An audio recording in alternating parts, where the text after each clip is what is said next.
네, 여야 원내대표들이 국회 정상화를 위한 담판에 들어갔습니다만 진통을 겪고 있습니다.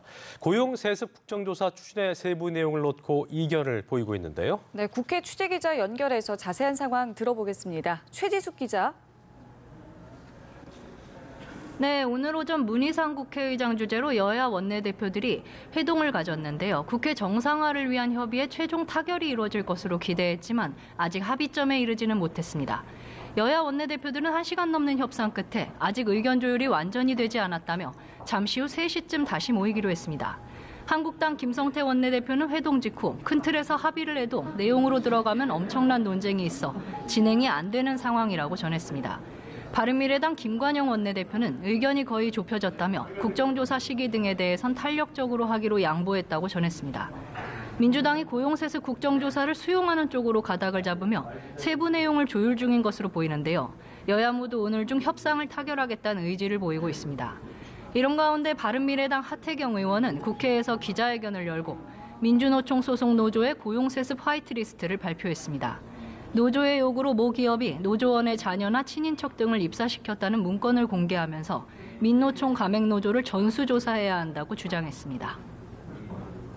한편 정부의 탄력 근로제 확대에 반대하는 민주노총 총파업이 열리는데 국회에서 이에 대해서 우려의 목소리를 나타내고 있다면서요. 네, 그렇습니다. 잠시 후 3시부터 민주노총이 탄력 근로제 확대에 반대하는 대규모 집회에 돌입하는데요.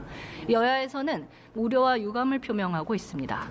홍영표 원내대표는 탄력 근로 확대가 경영계 입장만 반영한다는 건 오해라면서 경사노위에선 노동자 휴식과 임금 개선 방안도 논의할 거라고 밝혔습니다.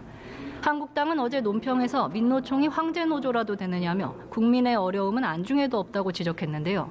같은 당 소속 환경노동위원장인 김학용 의원은 고용대란 속에 민노총이 총파업으로 국민을 협박하고 있다고 강도 높게 비판했습니다.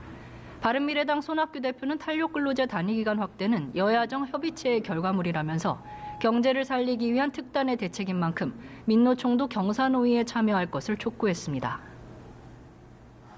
네, 당정은 개인정보보호법 개편을 논의를 했는데요. 그 결과는 어떻게 나왔습니까? 네, 오늘 오전 국회에서 더불어민주당과 정부가 개인정보 보호와 활용에 관한 당정협의를 열었는데요. 당정은 우선 소상공인과 자영업자 대출을 위한 개인사업자 신용평가사를 도입하기로 결정했습니다. 정확한 신용평가가 어려워 보증이나 담보 없이는 대출을 받기 힘들었던 개인사업자의 금융거래 여건을 개선하기 위해서입니다.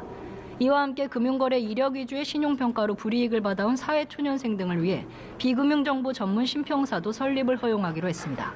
당정은 이 밖에 부처별로 흩어진 개인정보 보호 기능을 개인정보보호위원회로 통합하고 개보위를 국무총리 소속 기관으로 격상하기로 했습니다. 아울러 개인정보 자기결정권을 도입해 개인의 금융회사에 대한 이의제기 등 대응권을 보장하겠다고 밝혔습니다. 지금까지 국회에서 전해드렸습니다.